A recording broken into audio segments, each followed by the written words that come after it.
welcome to Create, Quilt and Make with Kate.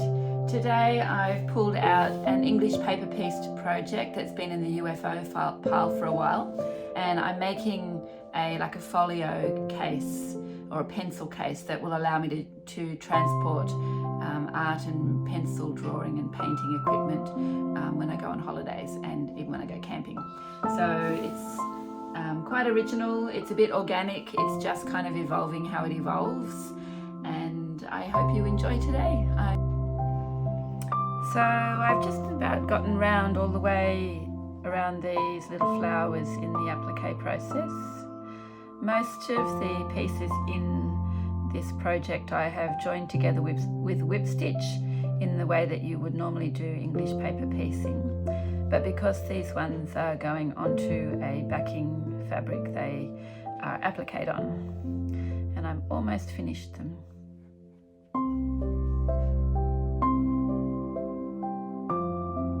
It's actually nice to have this bit almost done. This project was a UFO, as I mentioned before, and it's been sitting waiting for quite a while, and I'd sort of been looking at these pieces trying to decide if I was going to put them on there. So now they're on. I just have to sew along the bottom of this one. I've also been thinking I'm going to quilt over the top of this, I think, but I haven't decided yet what the quilting will look like. Not sure if I'll hand quilt it or machine quilt it. Being a pencil case, it will get a little bit of rough treatment. So maybe machine quilting will be a little bit more robust. And I'm just stitching that off on the inside. I'm conscious that the stitches on this need to be fairly strong to hold it together in use. Okay. So you can see that bit's joined on there now. All right, I'm going to have a look now at some of the little pieces that I have. I'm going to put my backing down. It gives me an idea of the size that I'm working to.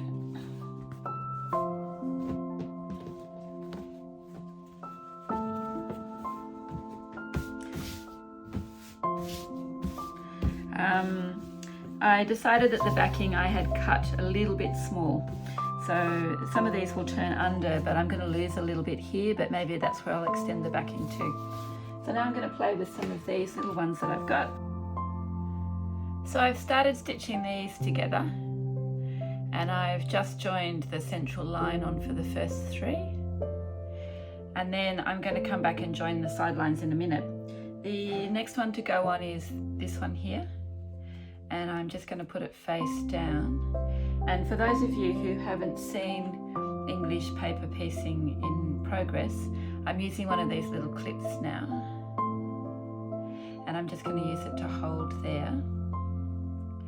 I already have, actually I'm going to go into this one here. I already have the the cotton finished to that point, and I've tied it off well in the corner. I'm going to make sure that these are lined up really well, and then I'm just going to whip stitch over the edge. So I just take a really little bit of fabric in the corner,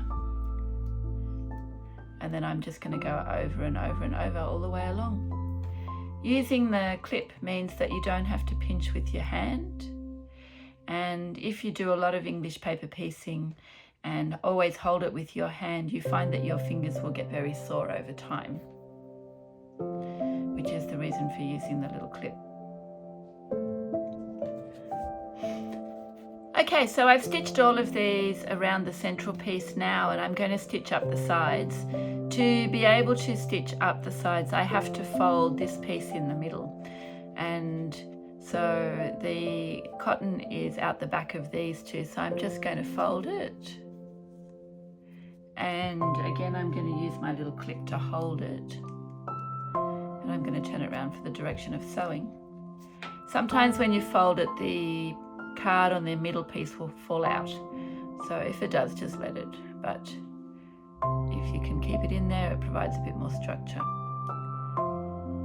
And then I'm just going to whip stitch up the edge, and then I'll have to stop the cotton and tie it off, and then do the same up each of them, starting and finishing the cotton each run. So we're getting there. Okay, so I finished my little green flower, and I'm going to put it into this corner here. When I put it into this space, it actually creates a little diamond gap. I'm not sure if you can see that very easily there, just in this space here. So what I'm going to do is I'm going to use one of the paper pieces that I had cut previously from a cereal packet, and it's been removed from a shape, and I'm going to use a pencil to draw lines across the back of it so that I can cut the shape to make that little diamond, and then I will cover that diamond shape in fabric, and then I can cover it, of course, and put it into that gap. So to make my little diamond shape, I'm just drawing between the points on the back of the hexagon. And it's all about accuracy, but the fabric is a little forgiving. So you can see there the lines I've drawn across it. And I have a little bit of the yellow fabric left, and I'm not a big fan of yellow fabric, but this particular design that's available in yellow, and it's available in other colors too. There's reds and purples and pinks and blacks and grays and greens. It comes in a whole range of different colors, and this blue one here as well. It's a really, really pretty yellow, and I really, really like this yellow actually. When I cut the hexagon, I'm going to cut right across the back and cut this side as well. And you can see it makes a tiny little diamond. I'm then going to lie that shape onto the yellow fabric.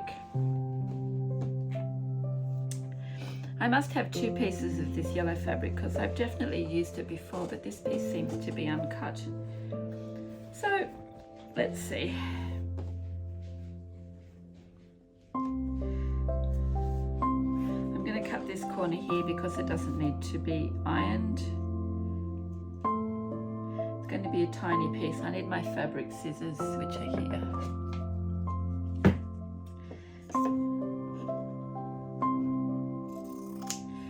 Now the template, the cardboard piece, needs to be fairly accurate, but the fabric doesn't. The fabric can be, as long as it's bigger, it doesn't have to be terribly accurate at all. And I'm just going to cut off the extra pieces. And again, I'm going to use a little clip. So I'm just going to turn it over and hold it. And it's a tiny little piece. The basting stitch in behind is going to be not seen, so I'm just using the green colour that I was using before.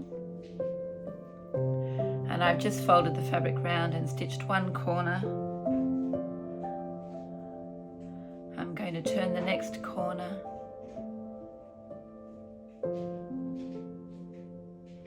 And stitch it. I need to be able to get this cardboard shape out at some point, so I'm trying to stitch fairly close to the edges, and I think that I'll probably have to cut these threads to get it out eventually. Okay, turning on the third corner.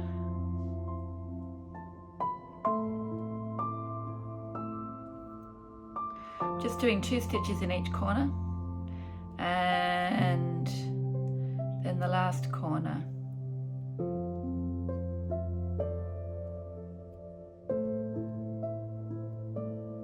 Very small. We're just going to go how it goes. Okay, so we're just stitching over.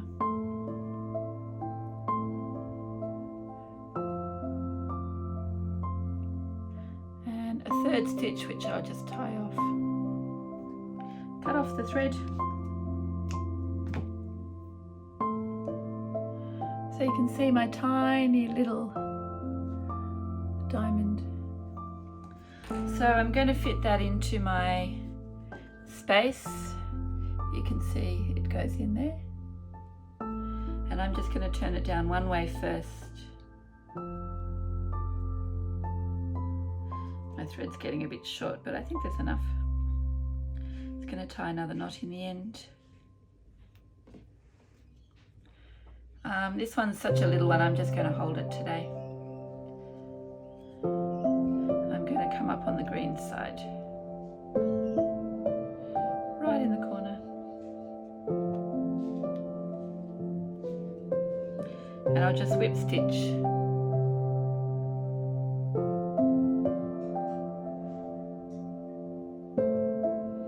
Across the edge.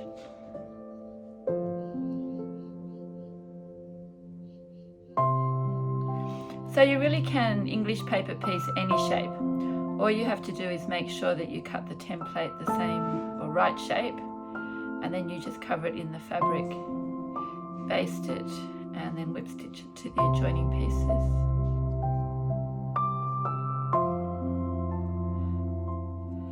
So that's one side done. And now I'm going to turn it the other way. It means I have to fold. So I'll just knot it off in a second, but you can see that that little diamond is in there, and those little tails will disappear when I stitch it on. And then that's going to fit in there beautifully.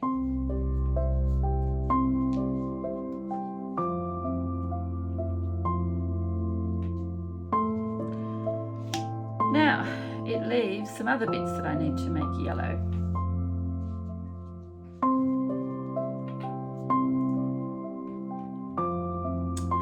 So I have another yellow hexagon here, which I think I'll put there. And then the space this time is a half hexagon. So when I made the diamond before and I cut the card, there was half that was cut off. So I'm going to use that to make a half one to fit in that space.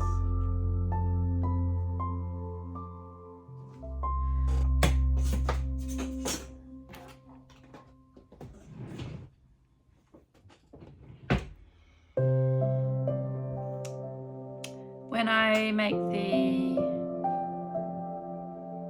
I guess this is a trapezium, I'm just going to turn the pieces over.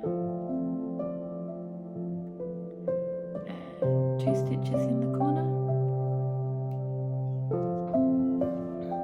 Okay, so you can see I've made this funny shaped piece now. These little tag ends will disappear. So they're just the edges of the fabric, but they'll actually disappear in behind. But this little section now has a flower with some yellow pieces on the edge, and it actually fits in beautifully into this little spot here. So what I'm going to do now is I'm going to stitch it into there, and then on this side here I'm going to work out which one, I think it might be one this size, I'm going to work out which size hexagon will fit into there, and that will bring this corner out sort of level. And perhaps I might only use part of the hexagon that fits in there. I haven't decided that yet. You can see I finished this bit now and it's been fitted in. And I still have others to fit in around it, but that section is done. So I'm going to leave it for today. I've been stitching for a few hours, and I will come back next time and we'll look at what's next on this. Thanks for watching today.